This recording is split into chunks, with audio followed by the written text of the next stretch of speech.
Bharatiya Janata party वाले हो, ये जो भोंगा बजा रहे हो, ये माता तुम्हें श्राप देगी। ध्यान काम करना है कि उनकी विरासत को उनके चिरंजीव के हाथ में पहुंचा दी जाए और उमंग भाई को मध्य प्रदेश का मुख्यमंत्री बनाएंगे। रायसेन जिले की सिलवानी तहसील के प्रतापगढ़ मड़ई मेले में नेता प्रतिपक्ष उमंग सिंगार और कांग्रेस विधायक देवेंद्र पटेल ने भाजपा को आड़े हाथों ले जमकर खरी खोटी सुनाई। देवेंद्र पटेल ने मंच से पूर्व मंत्री पर तंज कसते हुए कहा कि वे क्षेत्र के लोगों को सन 90 से छल रहे हैं और विरासत को चिरंजीवी के हाथ सौंपने की सोच रहे हैं। उनका मकसद सिर्फ आदिवासी समाज को पीछे रखना है। उन्होंने जनता से अपील की कि 2027 में कांग्रेस की सरकार बनानी है और उमंग सिंगार को मुख्यमंत्री बनाना है। भाषण के दौरान वन विभाग पर गुंडागर्दी का आरोप भी लगाया। भाषण के अंत में देवेंद्र पटेल भावुक हो गए और रुंधे गले से त्योहार की शुभकामनाएं दी। वहीं नेता प्रतिपक्ष ने कहा, भाजपा के तंबू से आ रही माइक की तेज आवाज आदिवासियों के काम में बाधा डाल रही है और ये जो भुंगा बजा रहे हैं, माता उन्हें श्राप देंगी। भाजपा आदिवासी धर्म और संस्कृति को रोकना चाहती है और हिंदू मुस्लिम में दरार डाल रही है। उन्होंने मड़ई मेले का महत्व देवताओं के मिलन और आदिवासी संस्कृति के संरक्षण से जोड़ा। इस क्षेत्र के लोगों के साथ जो परसों से सन 90 से चलने का काम किया है, झूठ और फरेब की जो राजनीति हुई, आज जब खाद की बात आती है तो हमारी गुंडई सोसाइटी और फलवार सोसाइटी में खाद नहीं आता, लेकिन बीकलपुर सोसाइटी और उस तरफ आता। क्यों? क्योंकि उन्हें आदिवासी भाइयों से घृणा हो गई है। ये सब झूठ और फरेब की राजनीति कर करके हम सबको मूर्ख बनाने का काम कर रहे हैं। अब उनका एक ही काम चल रहा है कि उनकी विरासत को उनके चिरंजीव के हाथ में पहुंचा दी जाए। यहाँ भाजपा के कार्यकर्ता है, बरसों से लगे हुए, उनके लिए कोई स्थान नहीं, उनके पुत्र के लिए जमाने के लिए घूम रहे। अभी मड़ई मेले की बात आई तो विवाद करने का प्रयास किया, बोले स्टेज वहां बनेगा स्कूल के पीछे मड़ई मेले के बाहर। जब परसों जब हम लोग यहाँ आए तब जाके प्रशासन के लोग उसे जब जवाब हुई, जब डांट फटकार लगाई, तब यहाँ पर तैयार हुए। वो लोग चाह रहे थे कि यहाँ पर टेंट न लगे।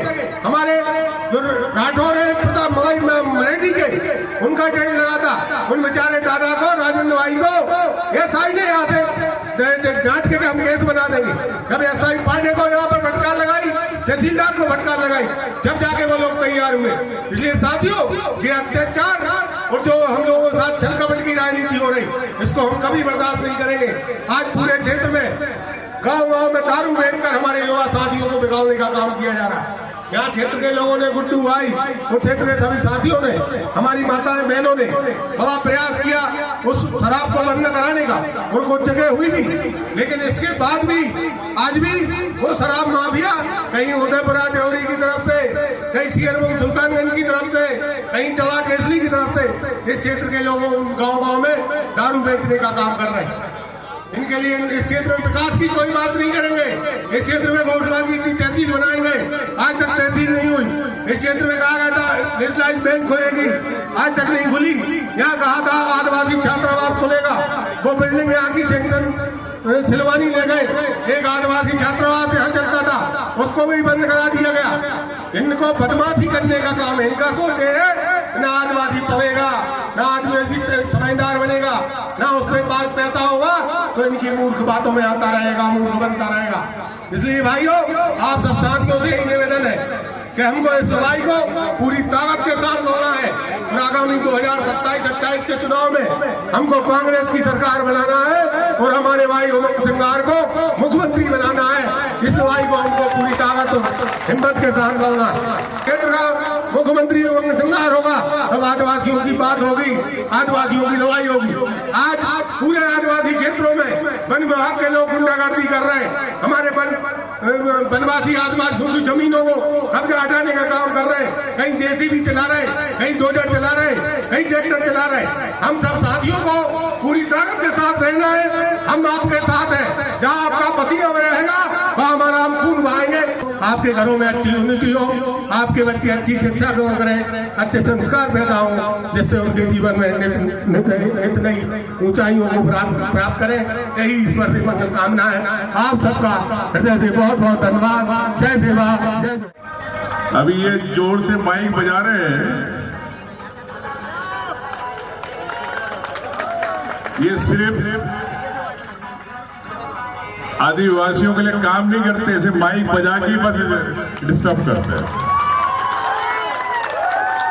अगर ये आदिवासियों के लिए काम करते तो एक खेड़ापति माता के मंदिर 300 साल पुराने मंदिर पे आज मंदिर बन जाता, सड़क बन जाती है।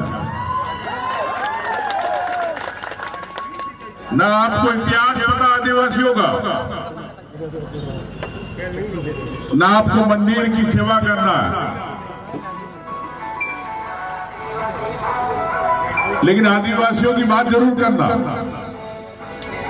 जंगल की जमीन, कई मेरे को देवेंद्र भाई बता रहे थे,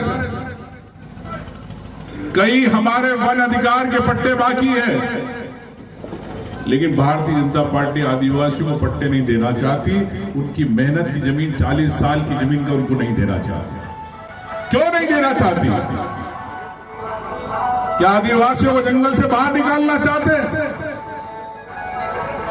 हमारी संस्कृति कि आज ये मड़ई के अंदर पूजा, मड़ई का मतलब क्या आदिवासी में, गोंडी भाषा के अंदर, आदिवासी के अंदर मड़ई का मतलब है देवताओं का एकत्रित होना, देवताओं का मिलन। उस जगह पे आया हूं मैं, हमारे सब नेता, हमारे साथी सब उस पे आए हैं। उस देवता को प्रणाम किया और मैंने कहा इस क्षेत्र के आदिवासी हो चाहे किसान हो, हर व्यक्ति को सुखी रखे, ये मैंने कामना करी। मुझे पता पड़ा हमारे दोनों पूर्व विधायकों ने कहा, वर्तमान विधायक ने कहा कि मूंग की फसल जब बिल नहीं आए, कई किसान आत्महत्या करने की पोजीशन पे। ये वो सरकार है जो किसानों के वोट तो लेना चाहती है, लेकिन किसानों के लिए काम नहीं करना चाहती। ये वो सरकार है जो आदिवासियों के वोट तो लेना चाहती है, लेकिन आदिवासियों के लिए काम नहीं करना चाहती। ये वो सरकार है जो दलित के साथ फोटो बड़ा लगाना चाहती है, लेकिन उसके आंसू नहीं पोंछना चाहती।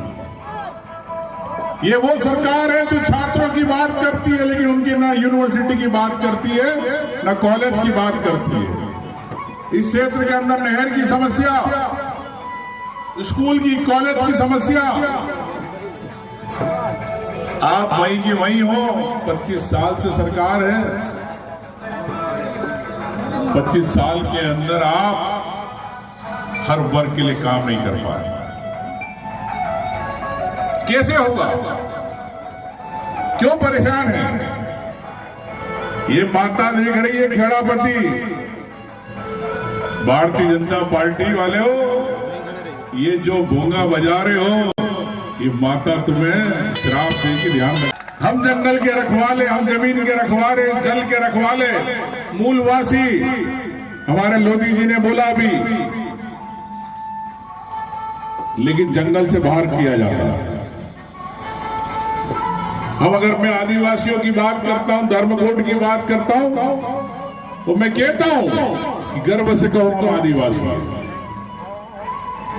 तो भारतीय जनता पार्टी के विधायक जो आदिवासी है, भारतीय जनता पार्टी उसे बयान दिलवाने लगती है कि उमंग सिंगार आदिवासियों को अलग करना चाहता है। अरे हमारी पहचान है, हम सूर्य की पूजा करते, पेड़ की पूजा करते, जल की, जमीन की पूजा करते, ये हमारी सदियों से पहचान है। मैं उस पहचान को खत्म नहीं होने दे सकता हूं। मेरे आदिवासी भाइयों से कहना चाहता हूं कि हम हर समाज की करते हैं सम्मान। मैं भी हर मंदिर में जाता हूं, मैं भी गणेश जी में 16 साल से मेरे यहाँ बांटता हूं, लेकिन मैं किसी समाज के, किसी धर्म का अपमान नहीं करता हूं। लेकिन भारतीय जनता पार्टी आदिवासियों के धर्म को रोकना चाहती है, आदिवासी धर्म कोड को रोकना चाहती है। आज महाराष्ट्र के अंदर, झारखंड के अंदर, राजस्थान के अंदर, उड़ीसा में बात चल रही कि वहां आदिवासियों को धर्म कोड मिलना चाहिए, लेकिन नहीं देना चाहती। क्यों? हमारे अधिकार, हमारा आरक्षण, हमारी पहचान, हमारे रीति रिवाज को खत्म करने की भारतीय जनता पार्टी और आरएसएस की साजिश है। और जितने लोग, मैं यहां आज कहना चाहता हूं, मड़ई क्षेत्र के प्रतापगढ़ के आदिवासियों को कहना चाहता हूं कि अगर आप अपनी आने वाली पीढ़ी को जिंदा रखना चाहते हो, अपने समाज को जिंदा रखना चाहते हो, तो आपको वापस से आदिवासी होने के गर्व की बात को लेकर झंडा उठाना पड़ेगा, धर्म कोड की बात करना पड़ेगी, नहीं तो आप खत्म हो जाओगे। मत भूलना मेरी बात को। और ये भारतीय जनता पार्टी हिंदू मुस्लिम में लड़ाना चाहती है हमको। भाई हमारे मुस्लिम भाई है, वो अपना काम कर रहे हैं, हमें उनसे कोई परेशानी नहीं, लेकिन हम आदिवासियों को भी लड़ाना चाहते हैं। हम क्यों लड़े? आपकी राजनीति के लिए, आपकी कुर्सी के लिए नहीं। मेरा आदिवासी भाई अपने समाज की बात करना चाहेगा। मैं आपसे कहना चाहता हूं कि अगर मेरी बात अगर आपको सबको समझ में आई है, इस समाज के अगर आप वास्तव में वंशज हो, तो मेरे साथ हाथ ऊंचा करके बताओ कि मैंने जो बात कही सही करी। हाथ ऊंचा करके बताओ। यही मैं आपसे कहना चाहता हूं साथियों। बातें